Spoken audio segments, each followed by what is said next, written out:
Tell me, what are your orders? Orders. Orders? Orders. Hey guys, Jack Atlas Fan 69 here.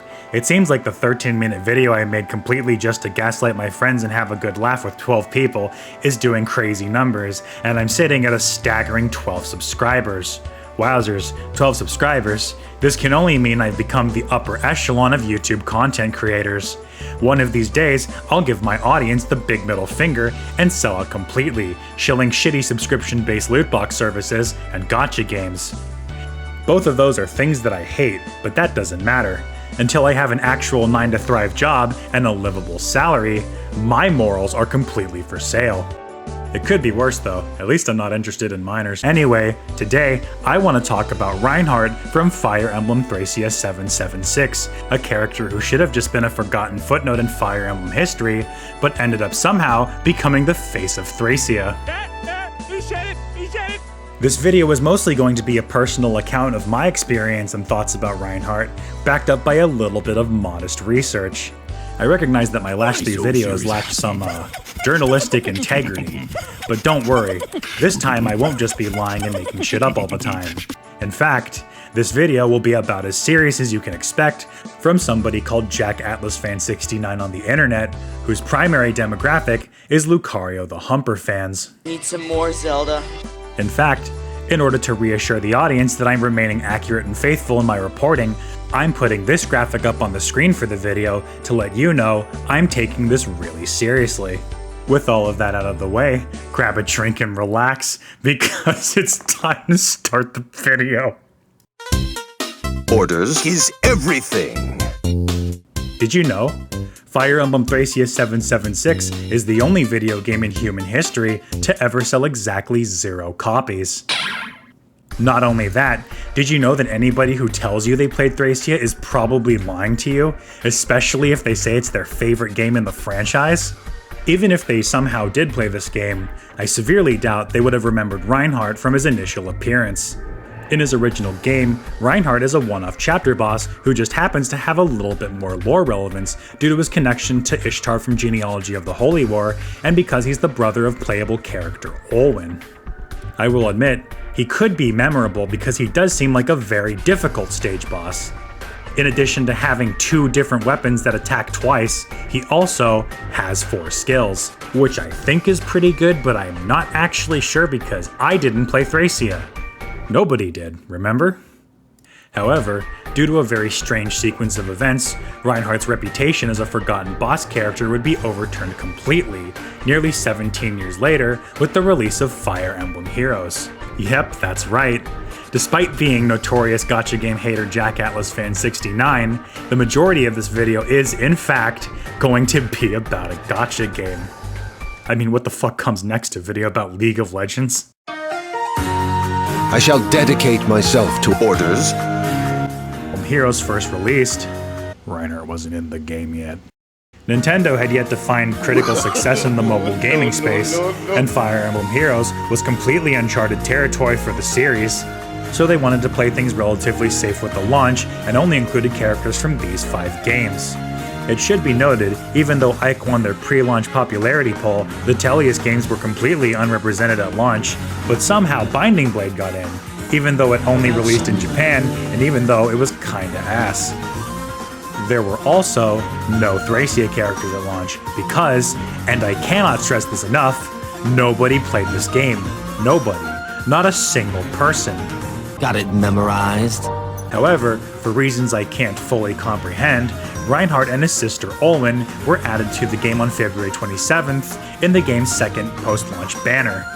This means that Reinhardt was added to the game before Ike, and he was added to the game a full year at least before the lord of his own game. In fact, it was this weird decision that misinformed a lot of people into thinking that Reinhardt was the Lord of Thracia 776. What didn't help with this mistaken belief is the fact they took so long to add more Thracia characters to the game, but also, when people did say that Reinhardt was the Lord of Thracia 776, nobody could really fact check it because, I mean you get it by now, I don't even have to say it. And so, he was added to the game. However, on launch, neither Reinhardt or Olwen found any meaningful success, and that was partially because both of their base kits were kind of atrocious. I have orders. Do you have any orders? Because of time constraints, I'm going to assume that you, the handsome viewer, have some working knowledge of Fire Emblem's mechanics. In case you're Sean, I'm going to remind you that the speed stat is used to determine if a unit can follow-up attack. Just checking. Anyway, to briefly summarize Reinhardt's base kit, he literally doesn't have an A skill completely neutering his combat power. His special is completely unusable dog water garbage even after the cooldown buffs. His B skill is useless because it completely clashes with his entire identity as a unit. His speed stat is completely unusable. His defenses should be fine in theory, but in practice he still dies to any competent unit that touches him. And his hands are really fucking small for some reason. I should probably note, Goad Cavalry actually is a very good skill, but the C slot is typically for ally support and team building purposes and contributes nothing to Reinhardt's identity as a unit, so I'm just gonna omit it here. While things may seem pretty bad, as you can see, there's still a couple of things that give Reinhardt a decent niche. While the majority of his stats are pretty mediocre across the board, his one good stat is attack, and given how his kit functions, attack is really the only stat that matters to him. This is because of his signature weapon, Dire Thunder. Unlike in Thracia, Dire Thunder only attacks twice when Reinhardt initiates combat, so this pigeonholes him into a very specific niche as an all-in attacker. His game plan is to outzone the enemy and initiate combat on his terms, then try to one-tap the enemy before they can counterattack or initiate combat against him. What really helps push this identity is his innate characteristics that I haven't mentioned yet, that being a cavalry mage. As a mounted unit, Reinhardt suffers a penalty to his stats across the board in exchange for one more square of movement than the default 2. Additionally, magic tomes are a ranged weapon that attack from 2 squares away, and this gives Reinhardt a total threat range of 5 spaces. Given the uniformly small map size in Heroes, this means Reinhardt has free reign to maneuver around enemies and pick advantageous fights whenever he needs to, usually against opponents that can't even reach him. While this does sound pretty nice, Reinhardt was nonetheless dragged down by having no usable skills. Of course, this would change very soon. The week after Reinhardt's release, Fire Emblem Heroes would release a real game changer, Skill Inheritance.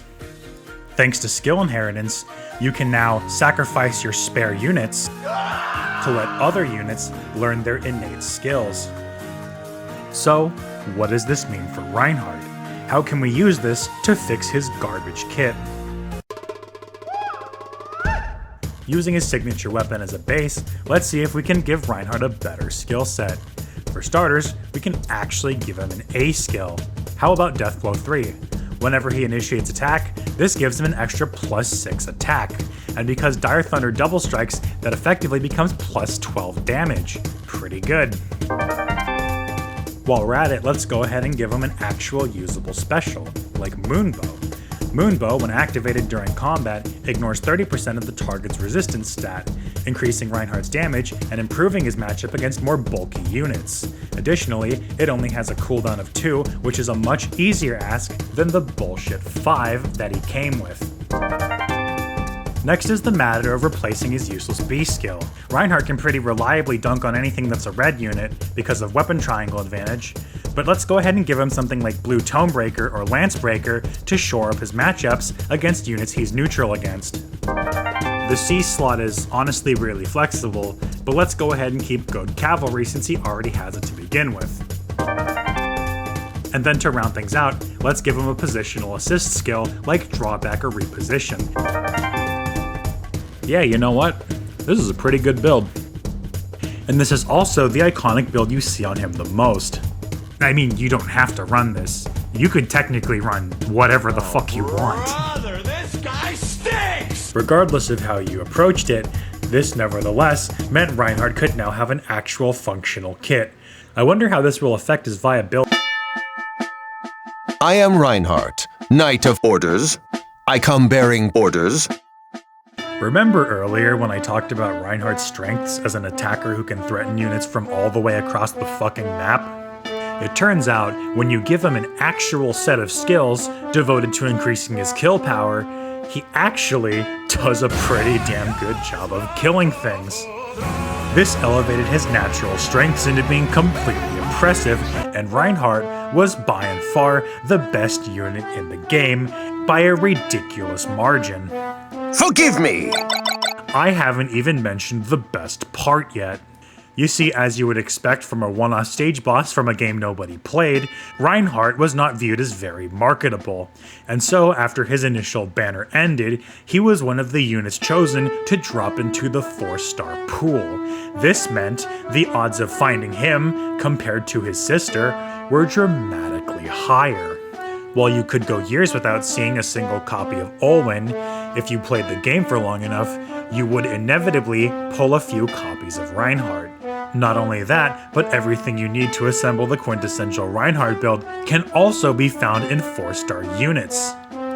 This meant you could put together the perfect Reinhardt for way less time, resources, and most importantly money than a lot of the other top-tier units of the time. And of course, being a unit with overwhelming power and unparalleled accessibility only meant one thing. This was now the era of Reinhardt.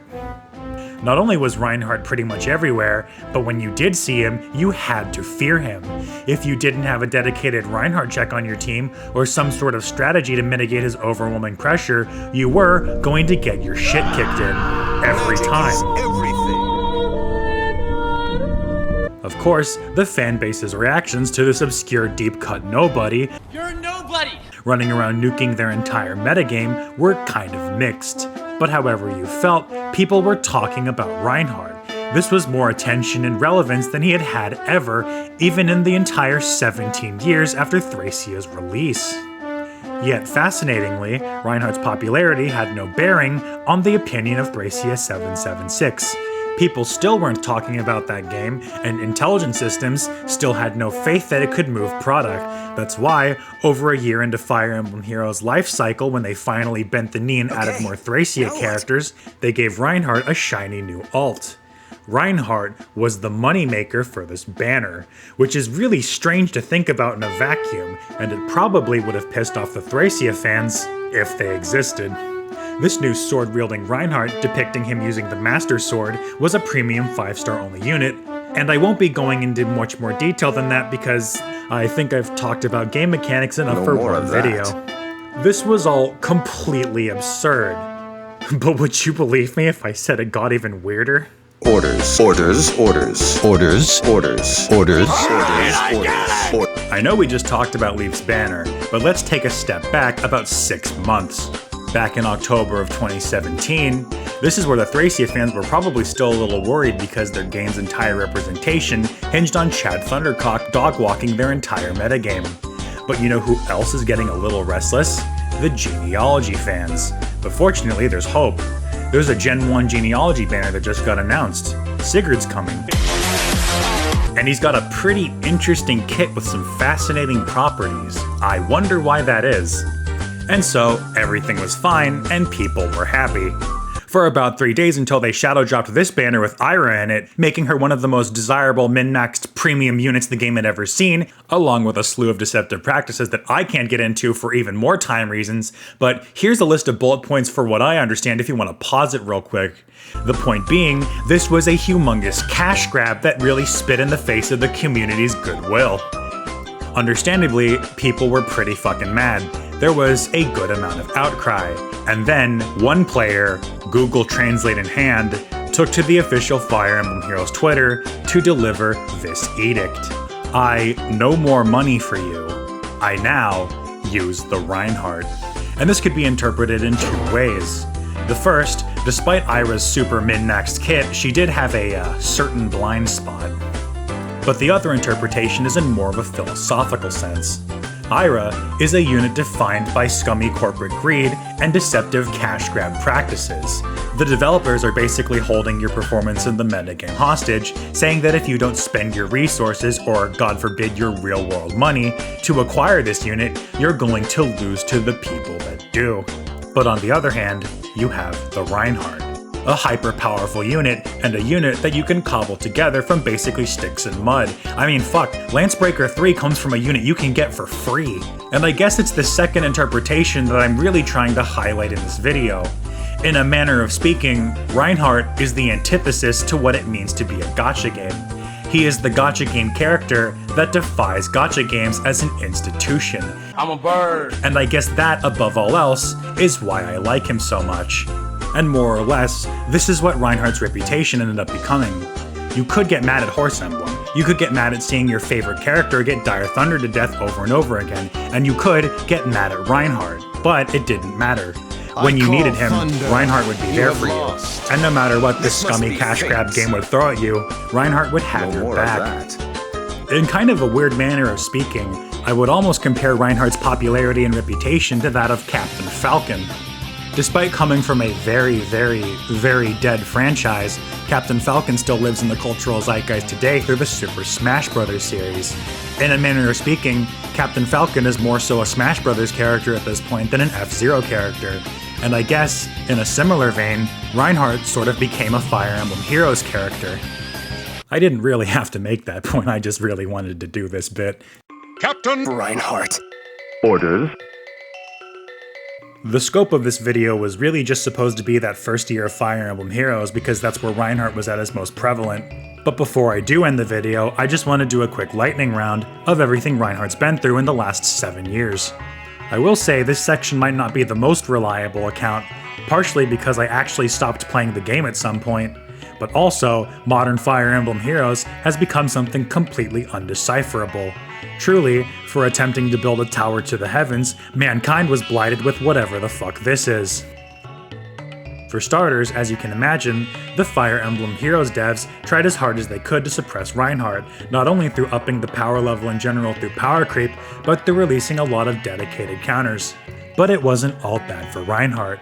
Around the time of the Iris scandal, they released Sacred Seals, a new feature which basically gave all of your units a potential extra skill. And speaking of skills, the passage of time gave Reinhardt a couple new tools to work with. But that's not even the end of it.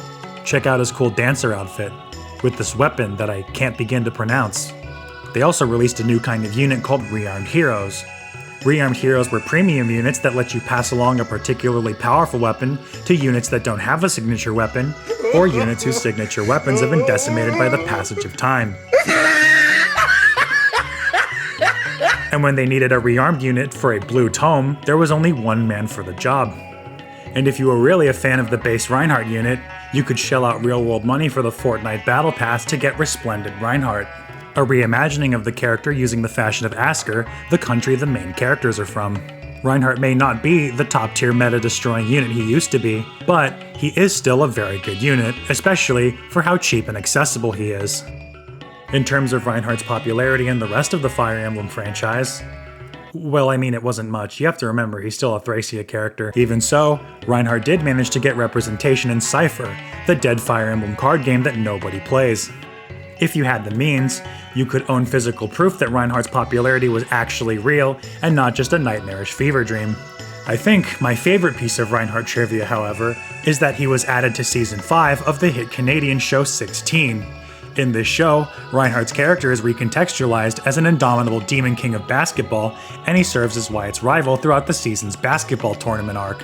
I won't discuss his famous cameo too much because the video's already really long, but my favorite scene was the climax in episode 25. Specifically, after the collision between Wyatt and Reinhardt destroys half of Earth and leaves only the two of them alive to play in the burnt wreckage in a life or death last point situation. Even though Wyatt's zone powers are incredibly strong, this would be the match where Reinhardt finally awakens his Black Lightning, giving Captain Reinhardt the power to deliver 2 consecutive dire dunks on Wyatt, disintegrating him immediately, even at the cost of his own humanity.